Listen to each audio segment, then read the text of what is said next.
నా శాస్త్రం ఏంటంటే నేను బాగానే ఉన్నాను, నాటుకెళ్ళా పనికి. పొద్దాక ఆడుతూ పాడుతూ నవ్వుతూ బాగానే ఉన్నాను. నుండి వెంటనే ఇంటికి వచ్చి స్నానం చేద్దామని ఖాళీ కూర్చున్నా. అప్పటికప్పుడే దగ్గు వచ్చింది, బాగా వచ్చింది.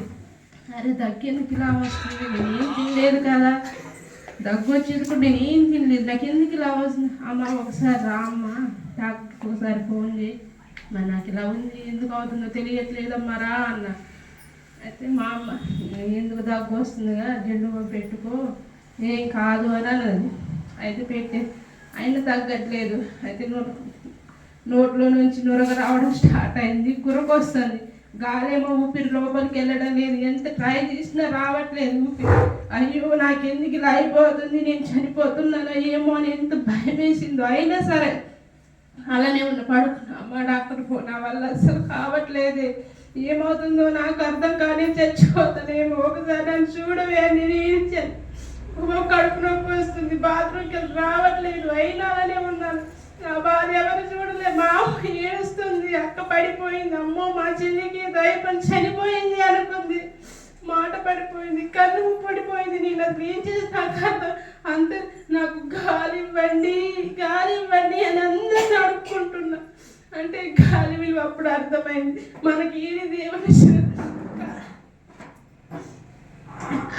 గాలి కావాలి అని ఏడుస్తుంది. బీపీ చూస్తే 200 దాటిపోయింది. అయ్యో అమ్మాయి చూస్తే నోరు పడిపోయింది, మాట పడిపోయింది, గురుకు వస్తుంది, గాలి వెళ్ళట్లేదు లోపలికి. అయ్యో అయిపోయింది అమ్మాయి అనుకుంటాడు. అప్పటికప్పుడు ఒక డాక్టర్, ఆర్ఎంపీ డాక్టర్ గారిని పిలిపించి ఫోన్ చేయించారు. అయితే ఆయన వచ్చి కారు వెంటనే లేదు అమ్మాయిని ఏదన్నా అవని తీసుకుపోదాం అని పెట్టారు. ఇక నన్ను మంచాల్లో పడుకోబెట్టారు. మా అక్క పడిపోయింది, నన్ను చూసి ఆమె ఏడుస్తూనే ఉంది. అమ్మ మా చెల్లి అయిపోయింది, మా చెల్లి మాట్లాడట్లేదు, మాట రావట్లేదు, గాలి కోసం ఏడుస్తుంది. అప్పుడే ఒక తీర్మానం చేసుకుంది.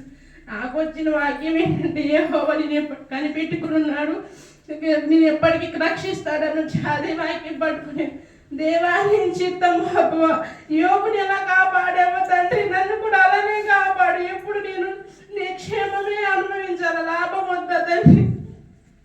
ఎప్పుడు బాధనే తండ్రి, ఎప్పుడు డబ్బు ఇది అనే తండ్రి అనుకుని ప్రార్థన చేయాలి.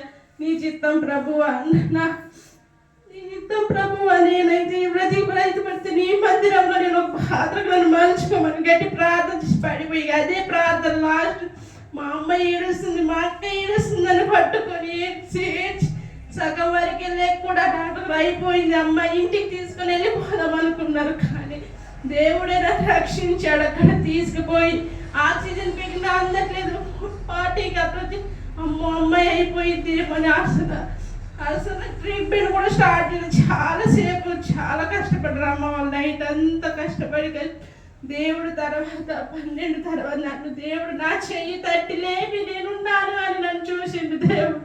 అప్పుడు నాకు మెలకు వచ్చి, అప్పుడు బీపీ కంట్రోల్కి వచ్చింది, అప్పుడు ట్రీట్మెంట్ స్టార్ట్ చేయడం దేవుడే నాకు గొప్ప సహాయం చేశాడని ఈ విషయం వాక్యం దేవుడు దీవించిన కదా.